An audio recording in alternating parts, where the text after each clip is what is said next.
Yeah, so we've got more news to get to here on the show. We're going to speak with David Crayden here in a moment about this Canadian story, this MAiD program where a father is now having to try to seek a court injunction to try to get the country to stop putting his child to death, an autistic child. It's an unbelievable story. Well, Canada's MAiD law, the Medical Assistance in Dying Act, is kicked into high gear. It's one of the craziest laws in the world, and a lot of other World Economic Forum-based countries are following suit right now, but Canada's leading the charge on medically assisted suicide. And an unbelievable story came across our desk with a father asking the court in Canada to stop their 27-year-old daughter's MAiD death. So he's asking the court to stop her death. The father doesn't want his daughter to die, yet she's been put on the list to be MAided by Canada, wants a Calgary judge to continue its injunction, which prevents her from accessing MAiD. That's what the father is asking for right now. He also wants a judicial review into the doctor's approval of his daughter for MAiD. So what exactly is happening here? Let's ask David Crayden, who writes at the Post Millennial, and he's a journalist in Canada who also has this great YouTube channel, Crayden's Right. David, you've been following the MAiD story for a while here. So this Calgary father of a 27-year-old autistic girl has been put on the MAiD list. How does that happen without the parents' approval so that she's going to be marshaled off to death and he can't do anything to stop it? Well, that's just one of the real burning questions here, Clayton. But I think what the father wants to know is a very simple question. How is my daughter eligible for MAiD? How is my daughter eligible to be euthanized? Because according to the criteria, medical practitioners must determine through an assessment that the person has a grievous and an irremediable medical condition that causes intolerable and enduring physical or psychological suffering. Now, we can't name these people because there's a publication ban, but there's a father and a 27-year-old daughter, as you mentioned, Clayton. The father's saying, what is wrong with my daughter? He says he believes autism has affected his daughter, and I can't comment on how much or how little that is part of this because we don't know. But the father is saying, what medical condition does she have that is so irremediable that she's being offered MAiD? And nobody is going to tell him. And that is what is so disturbing about this. Not only can a father not reach out and try to save the life of his daughter, but the doctors involved in this, and there has to be two doctors who give the okay to go ahead with MAiD. Neither of these doctors are willing to say what the issue is here. Why is she eligible for MAiD? Now, we just heard from Mark Holland, the Minister of Health in Canada, that MAiD for the mentally ill was going to be put off until 2027. Looks like it's a done deal for 2027, but because of the massive pushback there's been from people like you and I about this issue, the federal government has decided to put it on the back burner for 3 years. So if medical issues are not involved here, and if they are involved here, that doesn't make her eligible for MAiD.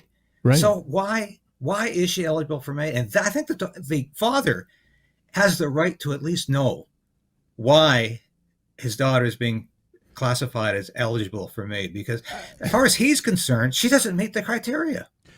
Well, it's unbelievable to me that a government would be able to decide to euthanize someone's child. I mean, and you can't do anything about it? That it somehow fits some level of, I don't know what the criteria is.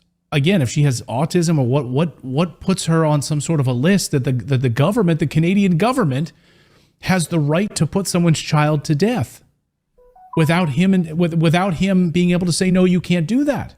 The fact that he even has to go through a court is, I mean, it's mind-blowing to me. This sounds like something that I would have read in a science fiction novel. Well, and that's exactly how it sounds. And you know, this isn't the first time we have come up against this intractable MAiD system that just seems to want to offer this as a solution. Right. You recall we did a story a couple of months back about the Victoria woman who had supposedly incurable cancer. And instead of getting her an operation in Canada, the health authority said, "Why have you considered MAiD?" That's Right. an easy way out because you're Yeah. going to die anyway. It turns out that she didn't die because, as we reported, she went to the States, Ohio, I believe was the state she went to get an operation. And she's now living free of cancer. So it turns out she didn't need MAiD either because her condition was not irremediable. She was able to get treatment for it. So why are these doctors wielding this kind of power to the point where parents can't even know why their children are going to be euthanized in this process? This is very disturbing. And it also, the question comes to mind, why is Alberta not fighting back about this? Because as any Canadian knows, in Canada, healthcare is a provincial concern. It's under the jurisdiction of the provincial government, heavily funded by the federal government, but in the end, it's a provincial concern. So why is Premier Danielle Smith, who certainly put her foot right in the gender ideology issue and said, hey, in Alberta, we're not going to go with the dictates or the suggestions of the Trudeau government. We're not going to authorize sex changes for 12-year-olds. Why is she not saying, well, I think the doctor should at least tell the parent here what's going on? And I don't understand why this healthcare system in Alberta, which is representing a province that is the most conservative, small c conservative in Canada, and is certainly, I think if you took a poll of Albertans, you would get a remarkable number of Albertans who are opposed to euthanasia, who are opposed to medical assistance in dying. So why is its province not fighting back? Just like it did not fight back when Annette Lewis, a Canadian woman from Alberta, was denied a transplant, a life-saving transplant, because she refused to get the COVID vaccine. Once again, Alberta did nothing. Alberta healthcare did nothing about that. I think that's shocking. No, it's very interesting because we've been holding up Alberta as like a bastion of hope for Canada right now, right? And so it's very odd. I want to ask you about the doctors, though, the piece of this that I find curious. You brought it up, why the doctors signed off on this, of this girl being put on the MAiD program. The doctors had to sign off on this, 2 of them. Are they getting some kind of a kickback from the federal government, or is there some kind of a threat being hung over their head if they don't sign off on this? I certainly wouldn't want to comment on whether they're getting kickbacks, but do I see collusion here between doctors, between the medical system and the Trudeau government? Yes, I do. I see definite collusion, and I see a reluctance on the part of so many doctors to say, hey, have you considered living? Not Right. dying? Have you considered what you might need to do to make life manageable? Is suicide the only option for you? Instead, in far too many cases, we see doctors saying, hey, have you considered suicide? And there's another example I can give you right now, and it's probably something I should be following up with more vigorously. But there's a number of class action suits going on right now against the COVID vaccine. One of them is a woman named Kayla Pollock, who says she was paralyzed by the COVID vaccine. Now, whether or not she goes any further with that class action case and whether it's successful or not, guess what she was offered by the Canadian healthcare system in lieu of Let me guess. being treated? Suicide. MAiD. Yeah. Yes. Not some You're not help, paralyzed. not some Yeah, sort you of can get money MAiD. or financial help or assistance, or maybe retrofitting your house now because we've paralyzed you. We're just going to offer you a simple way out, which is just the MAiD program. It's unbelievable. Well, I tell you, Clayton, Trudeau's Canada is becoming a nightmare state. And every day when I wake up and I look around, I read the headlines and I survey the news and I write the news, or I do a broadcast or I appear in your show, I'm saying we're looking more and more like Nazi Germany every day. And that used to be hyperbole to say that. It used to be a horrible exaggeration, and I would never have stooped to that. But it is getting that bad, not only with this MAiD that is, even though it hasn't been officially extended, it seems to be open for anybody now who really wants it. Go ahead, we'll sign off on it. And of course, with the Online Harms Act, we're into a position of thought crime and locking people up for what they think.